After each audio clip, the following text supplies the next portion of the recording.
মাছ চাষের জন্য এখন আর পুকুরের দরকার হয় না, কারণ পুকুরের তুলনায় মিনিমাম 10 গুণ বেশি মাছ উৎপাদন করতে পারেন আপনি এই ধরনের ফিশ ট্যাঙ্কে।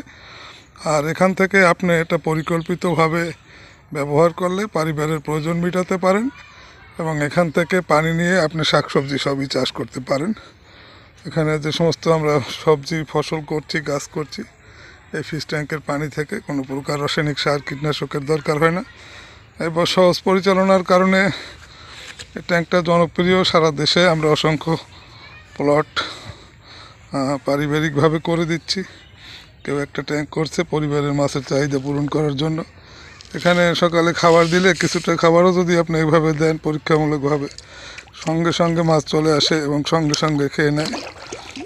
দেখার মতো একটা ব্যাপার। অবশ্যই আপনার সাথে মাছের সম্পর্কটা নিবিড় হয়। প্রতিদিন সকাল বিকাল 2 বেলা যদি খাবার দেন, আমাদের এটা আবার একবার খাবার দেওয়া হয়েছে সকাল 7টায়। আমি আবার আসার পরে এখন আপনাদের একটু দিয়ে দেখালাম। প্রতিদিন আপনি এখানে খাবার দেবেন 2 বার আর পানি একটু ছাড়বেন। 5 মিনিট সময় যদি আপনি এটার পিছনে ব্যয় করেন, এখান থেকে আপনার পরিবারের প্রয়োজনীয় মাছ পাবেন পুকুরের তুলনায় 10 গুণ বেশি। কারণ এটা বলা হয়েছে, কারণ এটা 12 ফুট বাই 12 ফুটে 500 কেজি মাছ করা যায়। যেখানে পুকুরে 1%-এর 3 ভাগের 1 ভাগ, এটা 1% বাংলাদেশের রেকর্ড হচ্ছে 40 কেজি হাইয়েস্ট। আর সেখানে আপনি 250 কেজি মাছ অ্যাট এ টাইম বছরে 2 বার 500 কেজি করতে পারবেন যদি একটা 12 ফুট ট্যাঙ্কে আপনি থাকে। ধন্যবাদ, ভালো থাকবেন, আমাদের পাশে থাকবেন। প্রয়োজনে আমাদেরকে জানালে আমাদের ফিশ ট্যাঙ্ক গ্রুপ আছে, ওরা হোম সার্ভিসে আপনাকে এই ট্যাঙ্কটা করে দেবে সারা বাংলাদেশের যে কোনো জায়গায়, যে কোনো অবস্থানে। এগুলো দেখার মতো একটা বিষয়। অবশ্যই আমাদের সাথে থাকেন, আমাদের পাশে থাকেন। নিয়মিত আমাদের লাইভ হয় প্রতিদিন সকাল 9টা থেকে 9টার মধ্যে, 2-4 মিনিট হেরফের হয়। 9:30 থেকে 9টার মধ্যে আসি। ধন্যবাদ, ভালো থাকবেন, নিজের পরিচর্যা করবেন, সাথে সাথে গাছ মাছের পরিচর্যা করেন, কিছু মুরগি পালেন, এখান থেকেই দেশ এগিয়ে যাবে। পেঁপেগুলোতে কোনো রোগ পোকা নাই। পেঁপেগুলো আমরা বসিয়েছিলাম 2 মাস প্লাস।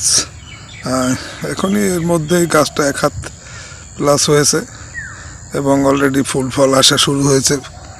কিছু ফুল দেখা যাচ্ছে। ইনশাল্লাহ শিশির ভেজা গাছ অত্যন্ত ভালো লেভেলে গ্রো করছে। গাছের ক্যাপে যে মিষ্টি কুমড়োগুলো আমরা চাষ করেছিলাম, তাতে অলরেডি ফল আসা শুরু হয়েছে এবং ফলগুলো একটু মোটামুটি ফুল ফোটার পর্যায়ে পৌঁছে গেছে। ইনশাল্লাহ এখান থেকে একটা রেজাল্ট আসবে। এটা হচ্ছে আমাদের পেঁপে কলা কম্বাইন। কলা চারার মাঝে এবং পেঁপে চারার লাইনের মাঝে আমরা টমেটো দিয়েছিলাম। ইনশাল্লাহ টমেটোটা মোটামুটি বড় হয়ে যাচ্ছে। এখানে লাইনে টমেটো দিয়ে দেওয়া হয়েছে কলা গাছের মাঝে এবং পেঁপের লাইনের মাঝে। এটা হচ্ছে আমাদের পেঁপে, একটা পেঁপে একটা কলা এভাবে সাজানো। 2 মাসের মধ্যেই আপনি স্কোয়াশটা বিক্রি করতে পারবেন। স্কোয়াশটা অত্যন্ত সহজ।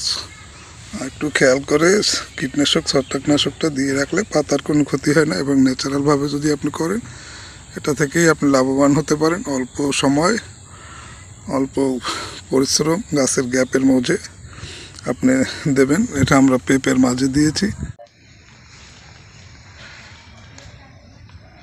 এটা হচ্ছে বিটরুটের গাছগুলো। বিটরুট পরবর্তীতে 1 প্যাকেট বিটরুট আমরা এখানে দিয়েছি এবং প্রত্যেকটা গাছ ভালো আছে। বিটরুটের চাষটা অত্যন্ত ভালো এবং বিটরুটটা মানুষের শরীরের পক্ষে অত্যন্ত উপকারী। এখান থেকে চারাটা বড় করার পরে আমরা মাঠে নিয়ে যাব। ইনশাল্লাহ ভালো লেভেলে আছে। এগুলি একটু বড় হয়েছে, আর কয়েকদিনের মধ্যে এটা মাঠে স্থানান্তর করব। 2 প্যাকেট বিটরুট নিয়ে আমরা দেখি পরীক্ষামূলক চাষ শুরু করেছি। ইনশাল্লাহ ভালো কিছু হবে। এটা আমাদের সেই রসুন গাছগুলো, যেগুলি চায়না রসুন, যেগুলি রেয়ার। এখান থেকে আমরা রসুন পটে বসিয়ে দিয়েছি। 10-12 দিন পরে বীজ গজানোর পরে এখানে আমরা স্থানান্তর করেছি। এখান থেকে আমরা পরীক্ষামূলকভাবে মাঠে নিয়ে যাব। ইনশাল্লাহ এখান থেকে ভালো কিছু হবে এবং গাছগুলি অত্যন্ত সুন্দর আছে। প্রত্যেকটা গাছ সুস্থ সবল আছে। এখানে তেমন কোনো সমস্যাই নেই। হালকা একটু পানি ধরিয়ে দিলে গাছগুলো, প্রত্যেকটা গাছ সুস্থ আছে এবং প্রত্যেকটা গাছ ভালো আছে। মাত্র 4টা রসুন 5টা রসুন থেকে আমরা এই গাছগুলি করেছি। প্রত্যেকটা কোয়া থেকেই সুন্দরভাবে ফল আসতেছে। ইনশাল্লাহ এই রসুনটা চাষ করা গেলে আমাদের রসুনের যে ঘাটতি দেশে, সেটা পূরণ করা যাবে এবং এটা নিয়ে আমরা কাজ করছি। আর ইনশাল্লাহ এটা সফল হবে এবং ভালো হবে। আমাদের পাশে থাকবেন।